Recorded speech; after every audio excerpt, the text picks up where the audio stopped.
So, hello everyone. My name is Levent Eraydın. I am a postdoctoral researcher at the Center for Sustainable Economic and Corporate Policy of Hochschule Darmstadt, Darmstadt University of Applied Sciences. As you see from the title of my slide, today I am going to talk about wealth taxation and sustainable development. It is a joint study of mine and my colleague Cemil Faruk Durmaz from Turkey, Istanbul, Sabahattin Zaim University. Before going into the details of our research, I just like to take your attention to a Twitter conversation which happened 3 years ago. Most probably you know these people. On the right-hand side, you see the most wealthiest person, Elon Musk, and on the left-hand side, David Beasley. He is the former executive director of World Food Program, director of United Nations. And it was the date of the Corona years, and the David Beasley posted a tweet, which is now is platform X, but he was congratulating Elon Musk becoming the most wealthiest person in the world. And in order to celebrate this, he was asking and suggesting a donation from him, more or less 2-3% of his wealth as a donation to avoid this starvation, which affects the more or less 45 million people. After this tweet, Elon Musk ironically replied, and he says that he's ready to make this if he is convinced on Twitter. And of course, it was not easy to convince the people on the social media. And David Beasley was criticizing this issue later to the journalist, and is saying that we are not just, asking such a kind of money always or weekly or monthly or yearly basis. This is just a donation. And at that time, it was, the Corona crisis happening, and he was mentioning that it was just a one-time phenomenon. When I read all the conversations and the comments afterwards, I said that, is it really like a one-time crisis that we expect, the money or anything happens, just we are going to ask the wealthy people, please make and provide some money to us. For example, if this year is the Elon Musk, if something happens later, are we going to ask Bill Gates to give money, or later the owner of the Amazon, Jeff Bezos? So there must be a systemic way, actually, if this money really solve the problem. So we were looking this issue, and it was touching to the topic of wealth taxation. That is the reason why we said that, okay, let's go and look at the relationship between the wealth taxation and the sustainable development. So once we look at the literature, especially the economics literature, we notice that this topic has not adequately studied by the economists, the role of wealth taxation or the wealth taxes in their impacts on the sustainable development. And that's the issue that our objective is to provide the link or potential relationship between wealth taxation and the sustainable development. So in order to make this one, of course, we should be benefited from the reports, and there are several annual reports, especially prepared by the United Nations, and the last report of Global Sustainable Development Report, which is 2023, underlying a very important point. So there is a global off-track in the progress of the achieving these goals until 2030. And instead of making progresses, most of the countries going, on the opposite direction. And there is an urgent call from the policy makers, not the policymakers, the scientists. They say that we need innovative ideas, but they must be supported by the data, because now in the area of the data, we have a strong tools to evaluate this data. And in order to create effective policies, we should benefit from the data. But today is 2024, and there is no time left. So that is the reason why we need really drastic measures to stimulate our efforts and to reach these goals. So, if the topic is the wealth taxation, then of course what we need to do, we need to look at the literature about the wealth taxation. And this goes to the suggestion of the French economist Piketty. Piketty is suggesting to get at least 2% of wealth tax, progressive wealth taxes, can be effective policy tool to get the necessary income and for the governments to strengthen their activities. So following the Piketty, we go into the details in the theoretical and empirical and also behavioral studies, and we see that the studies also are supporting this idea. For example, if you look at the linear capital taxation, they say that no, we don't need to tax the capital. It affects negatively our economic performances, but science showing that optimal progressive taxes actually providing a bigger impact on wealth distribution. And the famous economist who passed recently, Robert Solow, also after Piketty's argument, he was making a study on US economy, whether if it is applicable to generate a wealth taxation. And he was also suggesting that there is a mechanism in the US that, which is called by him the rich get richer dynamics, which means that the return of capital is bigger than the growth rate of the country. And it is around, the difference is like 2%. So he was suggesting that, yes, if we take a 2% wealth tax from the capital owners, it is possible to close this gap, and it will positively affect the distribution in United States. Other studies, econometric studies and the theoretical studies as well, Chancel, Piketty, Apostel, O'Neill, and the Kepler, they are also providing strong arguments that these kind of taxes has positive impacts on distribution, also effects on consumption, and of course a big revenue potential. A very recent theoretical study, Guvenin and his friends, they are also mentioning that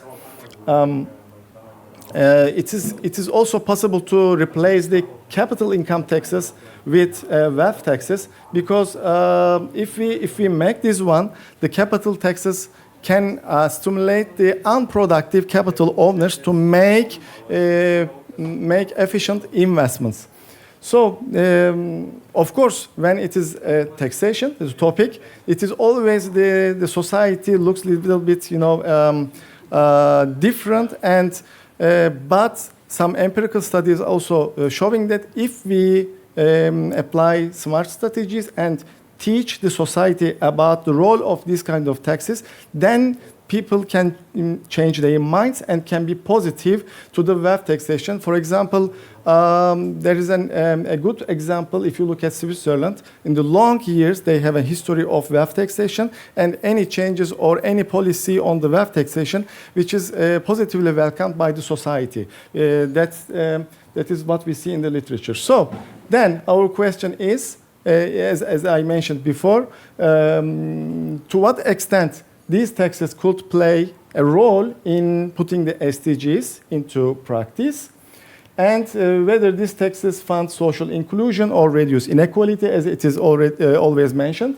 or promote economic development, and whether they also contribute environmental efforts, environmental quality. We make a systemic approach to answer these questions.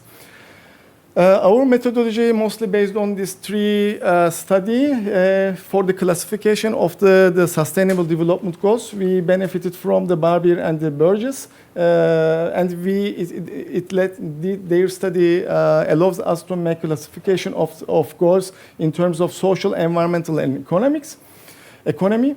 And regarding our estimations, we saw that Rahman and Halim and Rahman, they have some recent studies, but the issue is that they didn't use wealth taxation in their data, in their scope. So, and also we didn't find any study regarding from this perspective. And as you know that the wealth taxation is not that much used by even in the OECD countries. If you look at the group of these countries, you see that 5 countries applying out of 36. So it is less data. But these are individual WAF taxes. This is what we call WAF taxes. But in order to avoid this situation, we used the Kate and Millions study. They also created a broad capital taxation. We say that, okay, what if we look at the wealth which are subject to the taxation? So that lets us to get a bigger data that we can use as WAF taxation. So this is a picture showing you the sketch of our research. So these are the classifications, social, environmental, and economic. And you see the group of the sustainable development goals going under this classification. So we are looking 27 OECD countries. You see the names of the countries here. And the time period is 22 years, starting from 2000 till 2021.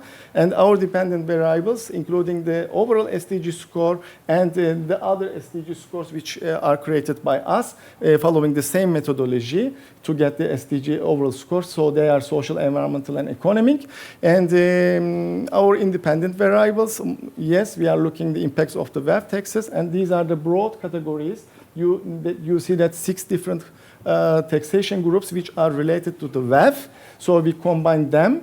And as a proxy, we use the tax revenue as a percentage of GDP. Because why?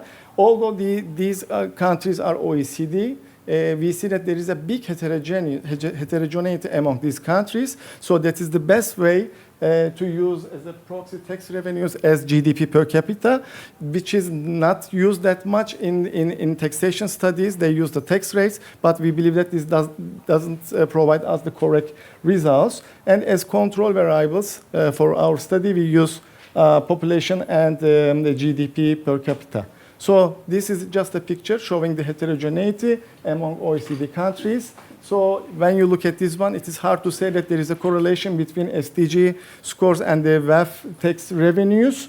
And these are the current state of the countries. So if you see that the Nordic countries, including Germany as well, they have the highest scores regarding the SDG. But if you look at the environmental scores, you see that less industrious countries, of course, they have environmentally best scores.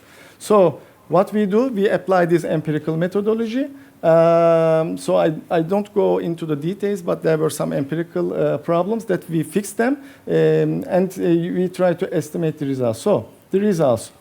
The interesting thing is that the WAF taxation has no impact, or positive or negative, on overall scores. However, when we break into the goals in 3 groups, we see that they have a positive impact on social scores and negative impacts on economic activities. We couldn't say anything that whether they have an impact, negative or positive, on environmental. But what does it mean? It shows that there are trade-offs among the goals. So that's the reason why we don't see directly an impact on the overall scores. But interestingly, another finding is that is against the literature, opposing the literature, unlikely, personal income taxation and the corporate income taxation. They don't have any role on the SDG progresses. That was interesting, and it was different than the standard, the literature. Only the taxes on goods and services, they have a role on SDG performances. And if you look at, to check whether our empirical analysis is correct, we look at the controls. We see that GDP, like economic activities, they have detrimental effects on social goals. And that's also an interesting finding. Of course, it has a big negative impact on environmental scores, and of course, positive impact on economic activities. However, we didn't observe any impact on population, which needs to be studied more, because sustainable development and sustainability issue very much connected with the population issue. So, as I said, mentioned, taxes on goods and services have the positive impact. And the WAF taxes do not perform a significant role on the overall scores, but however, when we break into, yes, we see. And these are the impacts. And these are the impacts of the GDP activities or economic activities. And lastly, the last slide. This is a study, to the best of our knowledge, is the first study empirically analyzing the impacts of wealth taxes on SDG progresses. And we support the idea that if wealth taxes designed with a smart strategies, it is possible to get some roles on SDG achievements. This is our study also showing this. But also, we should carefully think about the existing taxes, which are personal income taxation and the corporate income taxation. We didn't find any role in the SDG progresses. And and we need further studies on the role of regulatory power of wealth taxation. So I would like to thank you for your attention.